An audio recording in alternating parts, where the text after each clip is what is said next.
নমস্কার বন্ধুরা, স্বাগত সবাইকে নতুন একটা ব্লগে। তো আজ হচ্ছে 8ই ফেব্রুয়ারি শনিবার, আর এখন বাজছে প্রায় 8:45। তো আজকে ব্লগটা এখান থেকে শুরু করছি। আর আজকে ডিউটি আসতে একটু লেটই হয়ে গেল।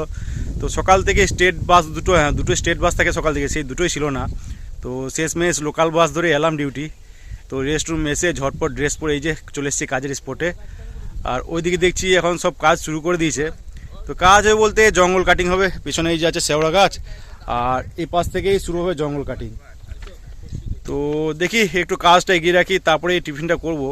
আর কাজ বলতে আমাকে ওই টুকটাক করতে হবে, সেরকম কিছু কাজ করতে হবে না, কারণ আমাকে আবার যেতে হবে গেটে ডিউটি, 12টা থেকে গেটে ডিউটি যেতে হবে।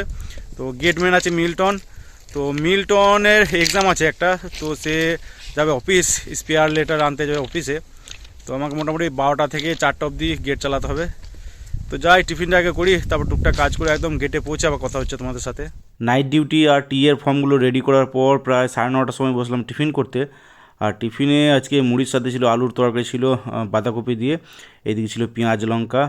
তো টিফিনটা করার পর তারপর আবার লেগে পড়লাম খাতাপত্র সারার কাজে। A few moments later. তো এখন বাজছে প্রায় 12:30, আর জাস্ট 13 নম্বর গেটে এলাম। তো গেটে এলে যেটা মেন সমস্যা হয় সেটা হচ্ছে খাবারের। আর আজকেও সেটাই হলো, প্ল্যান করেছিলাম একরকম আর হলো আরেক রকম। তো প্রথমে তো ভেবেছিলাম যে থানা মোড়ে এসে বিরিয়ানি কিনে নেবো 1 প্যাকেট, তারপরে গেটে এসে মোটামুটি 1:30-2টোর সময় খাবো, কারণ আজকে টিফিন করতে বেশ ভালোই লেট হলো। তো পেট ভর্তি আছে আর কি, তো খেয়ে যাবো না আর কি, এটাই ভাবলাম। তো থানা মোড়ে এসে দেখছি বিরিয়ানির দোকানে, দেখছি বিরিয়ানি করে না বলছে দিনের বেলায়, বিরিয়ানি করে রাত্রিবেলায়। তো ভাবলাম যাই হোক, এবার খাবার বিরিয়ানি যখন পাওয়া গেল না, তখন ভাত প্যাক করে নেবো। তো ওই পদ্মাবান্ধার কাছে একটা ইয়ে আছে, হোটেল আছে। তো নাইট ডিউটি করার সময় ওখান থেকে 2-4 বার রুটি কিনে এনেছিলাম আর কি। তো ভাবলাম যাই ওখানে গিয়ে খাবারটা প্যাক করে নেবো। তো ওখানে এসে দেখছি সেই হোটেলটাও বন্ধ। আর ততক্ষণে প্রায় 12:30 বাজতে চললো। আর নেক্সট যেটা হোটেল আছে সেটা সন্দীপ্তা হোটেল, একটু দূরে আর কি। তো সেখানে গিয়ে খাবার প্যাক করে আবার গেটে আসতে অনেকটা লেট হয়ে যাবে। আর এদিকে মিল্টন যাবে বাড়ি, মিল্টনে খায়নি কিছু এখনো। তো যেহেতু মিল্টন বাড়ি যাবে, মিল্টন বাড়ি গিয়ে খাওয়া দাওয়া করে তারপরে ট্রেন ধরে যাবে শিউড়ি।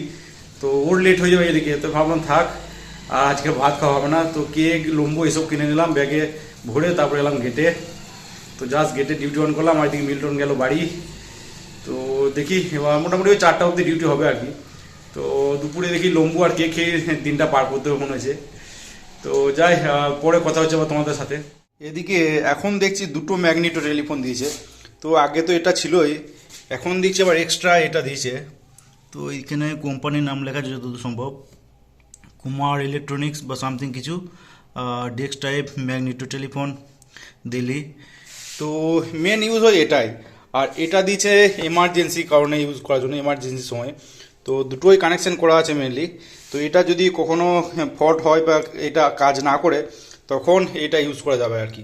আর নর্মালি কী হতো আগে, কখনো কখনো এটা যদি ডিফেক্ট হতো, তাহলে ফোন নাম্বার দেওয়া থাকে স্টেশন মাস্টারের কাছে। তো স্টেশন মাস্টার ডাইরেক্ট ফোনে কল করতো, দিয়ে গাড়ি খবর দিত, যতক্ষণ না টেলিফোনটা ঠিক হতো আর কি। তো এটা দিয়ে ভালোই করেছে, এমার্জেন্সি সময় বেশ ভালোই কাজে লাগবে এটা।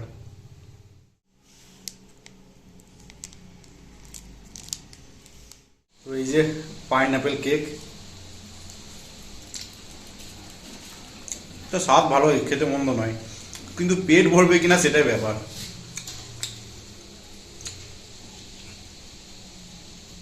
মিল্টন যদিও বা বলছিল যে ট্রেন ধরতে যাওয়ার সময় খাবার পৌঁছে দেবে বাড়ি থেকে, তো আমি মানা করলাম আর কি। তো ওই টুকটাক যা আছে পেট হালকা ভরে যাবে, সন্ধ্যেবেলা গিয়ে তো আবার খাবো বাড়িতে। তো কেকটা রয়েছে আর 2টো লম্বু আছে, আর কেকটা শেষ করি, তারপর লম্বু 2টোকে শেষ করব। আর এই যে স্পেশাল লম্বু, তো ছোট ছোট সাইজের 2টো, এগুলো 5 টাকা করে দাম নেয় এটি।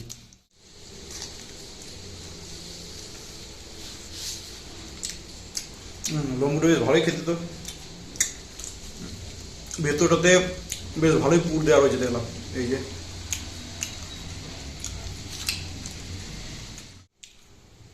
তো যাই হোক, লম্বুটা বেশ ভালোই লাগলো খেতে, আর পেটও ভরলো দেখছি কিছুটা। তো 2টো লম্বুতে মোটামুটি পেট ভরে গেল। কেকটাতে তো অতটা পেট ভরেনি, ভালো লাগলো যদি বা কেকটা, কিন্তু মেন পেট ভরলো কিন্তু লম্বুতেই। তো এখন বাজছে প্রায় 2:10। তো হুল এক্সপ্রেস তো বেরিয়ে গিয়েছে। আর প্যাসেঞ্জার ট্রেন বলতে আর একটা আছে 2:45-এ 3 আপ যেটাকে বলে। তো আর 2 ঘন্টা ডিউটি। আর এদিকে বাইরে দেখছি প্রচণ্ড রোদ, তোমাদের একবার বাইরেটা দেখায়, জাস্ট দাঁড়াও। তো এই যে প্রচণ্ড রোদ একদম, দেখে মনে হচ্ছে একদম গরমের দিন। আর বাইরে মেঝেও দেখছি বেশ ভালোই গরম হয়েছে, খালি পায়ে নামা যাচ্ছে না, জুতো পরে আসতে হলো। তো নর্মালি তো মাঝে মাঝে টুকটাক খালি পায়ে নেমে পড়ি, কিন্তু এখন দেখছি মেঝেতে পা রাখা যাচ্ছে না, এত গরম হয়ে গেছে মেঝে। আর রাস্তা কিন্তু একদম ফাঁকা মোটামুটি, অতটা যানজট নেই এই সময়ে। তো এটা হচ্ছে আপ লাইনটা, আর আপ লাইনে প্যাকিংয়ের কাজ তো অনেক দিন আগেই কমপ্লিট হয়ে গেছিলো। তো বাইরের অংশটা পিচও হয়ে গেছে, রেলের বাইরের অংশটা। আর এই ডাউন লাইনটা রিসেন্টলি প্যাকিং হলো, তো কাজ মোটামুটি কমপ্লিট। আর এদিকে স্ল্যাব রাখাও হয়ে গেছে। তো এবার শুরু হয়েছে রাস্তা পিচ করা, এই যে চলে এসছে পিচের গাড়ি, আর এদিকে শুরু হয়ে গেছে কাজ। তো পিচটা করা খুব দরকার ছিল, কারণ বিশেষ করে ছোটো গাড়িগুলো খুব আটকে যাচ্ছিলো, এই বাইক বলো টোটো বলো। আর এই লোড গাড়ি থাকলে খুব সমস্যা। তো রিসেন্টলি একটা মনে হয় ট্রাক্টরও আটকে গেছিলো বনাঞ্চলের সময়, তো বনাঞ্চল লেট হয়ে গেছিলো ওখানে। তো যাই হোক, পিচটা হয়ে গেলে সবারই সুবিধা হবে। 2000 years later. এখন বাজছে প্রায় 4টা 5, আর জাস্ট ডিউটি অফ করে বেরোলাম। এদিকে দুটো রেলের মাঝের অংশটা কিন্তু পিচ ঢালা কমপ্লিট, আর লেভেলিংও মোটামুটি হয়ে গেছে, কিন্তু বাকি রাস্তাটা এখনও অনেকটাই বাকি আছে। আর এদিকে রোড রোলারও এসে রেডি, পিচ ঢালা কমপ্লিট হলেই রোড রোলার চালানো হবে আর কি। তো মোটামুটি আজকে সন্ধ্যের মধ্যেই কাজ কমপ্লিট হয়ে যাবে আশা করি। ডিউটি থেকে ফেরার সময় বাস থেকে নেমেই দেখি ফুচকাওয়ালা বসেছে, তো আজকে একটু আগে আগেই বসে পড়েছে, আর খিদেও পেয়েছিল বেশ। তো যাই হোক, বেশ কয়েকটা ফুচকা খাওয়ার পর তারপরে এলাম বাড়ি। তো বাড়ি এসে স্নান টানান সেরে তারপর গেলাম নিচেতে। আর কি মা চালের রুটি বানিয়েছিল, মোটা রুটি আর কি, আর তার সাথে ছিল এই খেজুরের গুড় আর আলুর তরকারি। তো চালের রুটি খেয়েই মোটামুটি পেটটা ভরে গেছিলো। তো যাই হোক, উপরে এসে শুয়েছিলাম, রেস্ট করছিলাম। তো উঠলাম প্রায় 10:30টার সময় ডিনার করার জন্য। আর আজকে ডিনারে ভাতের সাথে ছিল কাঁচা পেঁয়াজ দা আলু সানা, এদিকে পালং শাক সানা ছিল, এদিকে এক পিস বেগুন ভাজা ছিল, ছিল মাছ ভাজা, আর এদিকে ছিল টমেটো চাটনি ধরনের একটা ছিল, আর এদিকে ছিল মাছের টক, আর এদিকে ছিল ডাল। তো এই ছিল আজকে ডিনার। তো ডিনার করার পর কিছুক্ষণ রেস্ট করে ভিডিওগুলো এডিট করলাম, তারপর ঘুমিয়ে পড়লাম।